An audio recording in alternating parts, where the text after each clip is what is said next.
Oramos por la paz. Levántate, Señor, no se fortalezca el ser humano, sean juzgadas las naciones delante de ti. Muy buenos días. Llegamos al viernes ya para cerrar esta semana en la que estamos meditando sobre la esencia del Evangelio. Hemos explicado día tras día lo que significa la propiciación, la muerte de Jesucristo, la forma en que Dios derrama su ira castigando a su Hijo para darnos a nosotros salvación. Si este mensaje ha calado en tu corazón, házmelo saber. Queremos conocer tu experiencia espiritual. Queremos gozarnos si tú te has gozado experimentando el perdón de tus pecados. Si aún no lo has hecho, presta atención a lo que hoy vamos a compartir.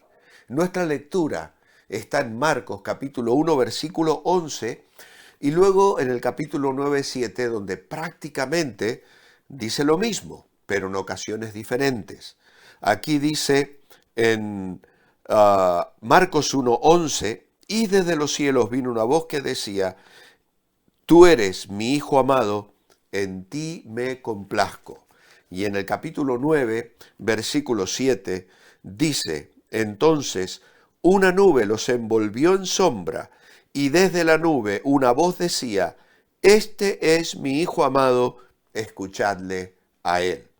Y luego la lectura de uno de los lugares tan especiales para los cristianos en las Escrituras, Filipenses 2, 5 al 8.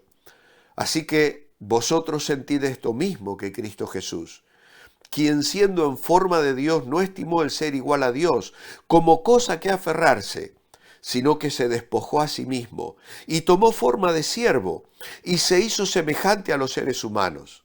Y estando en la condición de hombre se humilló a sí mismo y se hizo obediente hasta la muerte y muerte de cruz.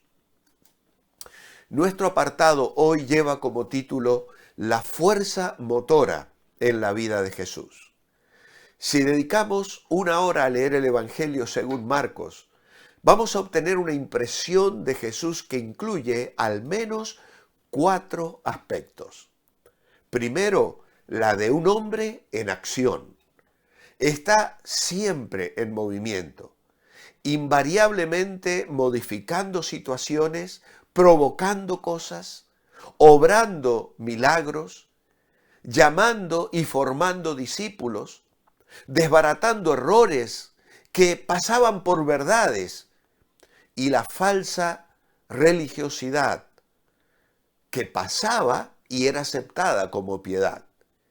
Y finalmente dirigiéndose directamente y con los ojos abiertos hacia la traición, la condenación y la crucifixión, una especie de antojadiza secuencia de irregularidades sobre la que nos queda del modo más extraño la impresión de que él mismo controlaba todo lo que estaba sucediendo durante los juicios a los que fue sometido. Él estaba en control. Pero también nos deja la impresión de ser un hombre que se sabía persona divina. Era el Hijo de Dios que cumplía un papel mesiánico de hijo de nombre. Cuanto más se entregaba a sus discípulos, tanto más tremendamente enigmático lo encontraban. Y cuanto más próximos estaban a él, tanto menos lo entendían.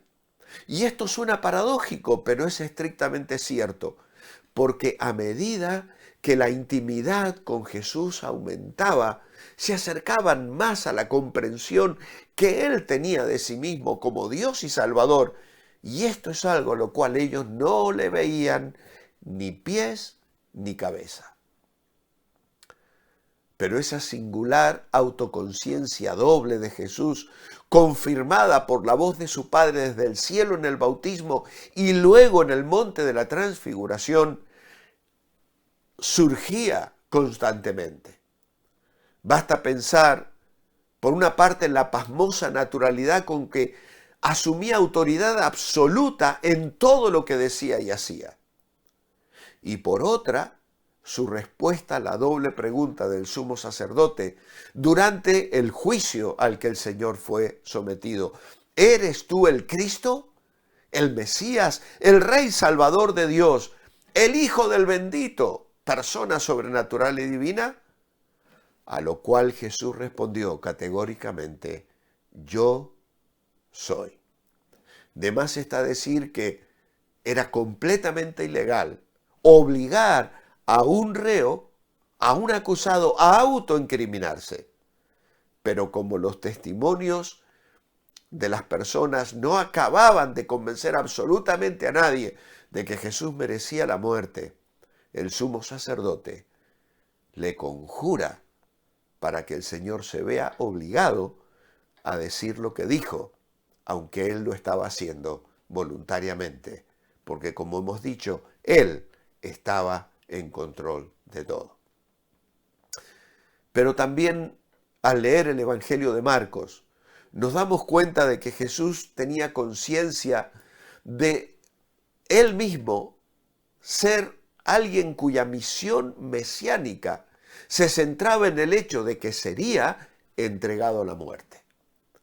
Un ser que se estaba preparando conscientemente y sin distracciones para ella, mucho antes de que la idea de un Mesías sufriente fuera captada por nadie.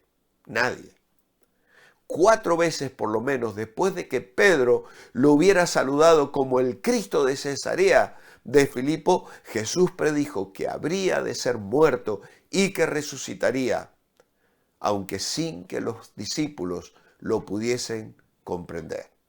Y esto lo puedes corroborar leyendo el capítulo 8 de Marcos, versículo 31.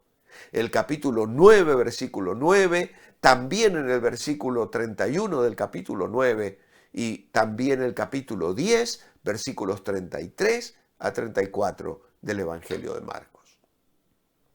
En otras ocasiones hablaba del hecho de su muerte como algo seguro, predicho ya en las Escrituras, y algo que habría de conquistar para muchos una trascendental relación con Dios.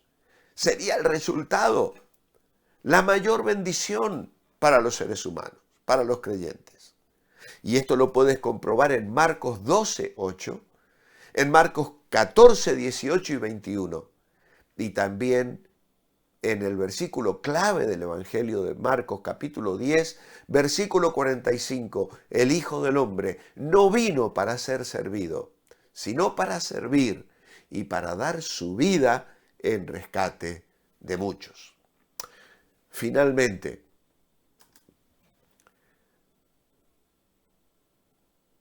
en Marcos encontramos la idea de un ser por el cual esta experiencia de la muerte fue la más tremenda prueba.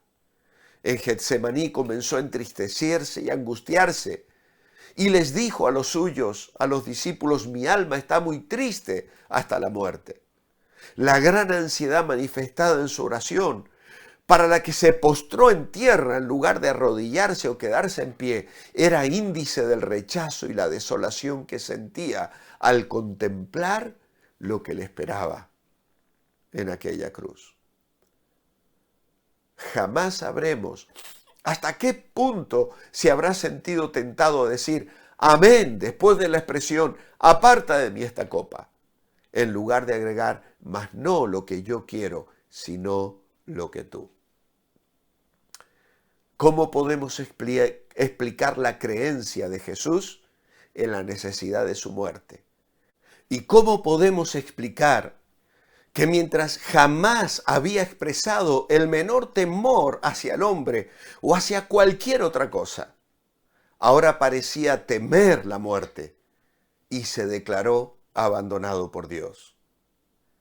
Jesús tembló en Getsemaní porque iba a ser hecho pecado y a recibir el juicio de Dios por este pecado. Y fue porque en efecto sufrió el juicio que se declaró abandonado por Dios en la cruz. La fuerza motora en la vida de Jesús fue la de ser obediente hasta la muerte y muerte de cruz. Hemos leído en Filipenses 2:8. En lo que sigue, Packer en su libro Hacia el conocimiento de Dios en este capítulo señala otros 4 puntos que no vamos a poder considerar. El destino de aquellos que rechazan a Dios. El don de la paz con Dios. Las dimensiones del amor de Dios y el significado de la gloria de Dios. Soportando la vergüenza y desestimando el vituperio, fue condenado en mi lugar, en tu lugar, selló nuestro perdón con su sangre. ¡Aleluya! Podemos gritar hoy. ¡Qué Salvador! Dejó el trono de su Padre en el cielo, tan gratuita, tan infinita en su gracia, se vació de todo, menos de su amor, y sangró por la impotente raza de Adán. ¡Oh amor! Asombroso amor. ¿Cómo puede ser? Pues me encontró, no se encontró. Dios me encontró a mí.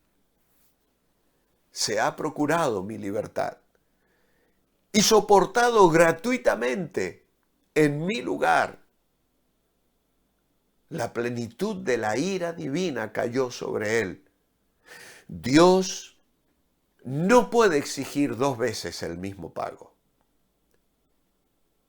Primero de la mano de mi ensangrentado Redentor y luego nuevamente de la mía.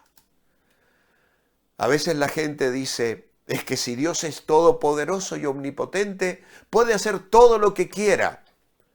Pues Dios no se contradice a sí mismo. Dios, dice la Biblia, no puede mentir. Y hay algo más que Dios no puede hacer. Es reclamar que yo pague mi deuda, porque otro la pagó en mi lugar. Por eso mi alma descansa en los méritos de mi gran sumo sacerdote, que ha comprado mi libertad.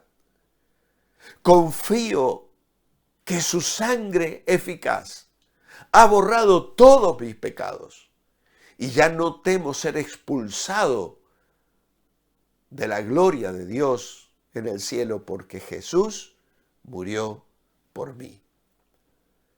Así cantamos los cristianos, los que somos herederos del cielo, aquellos que han visto la iluminación del conocimiento de la gloria de Dios en la faz de Jesucristo. Las buenas nuevas del amor redentor y de la misericordia propiciatoria, que es lo que constituye la médula del Evangelio, nos estimula a alabar incesantemente y a bendecir el nombre del Señor. Te cuentas tú entre los creyentes redimidos. Eres parte de aquellos que podemos decir hoy, amado Dios, te alabamos y te bendecimos por una redención tan grande, por haber puesto a Jesucristo como instrumento de perdón, para que ahora nosotros, abrazados por tu amor, podamos ser tus hijos y encaminarnos a aquel día en que habremos de contemplarte en gloria perfecta para adorarte allí para siempre jamás. Que el Señor os bendiga, que tengáis un muy buen fin de semana. Os espero, Dios mediante, el próximo lunes para continuar mirando un nuevo y maravilloso tema de esta tercera parte, hijos de Dios. Si el Señor no ha venido antes, mientras tanto, manteneos bendecibles.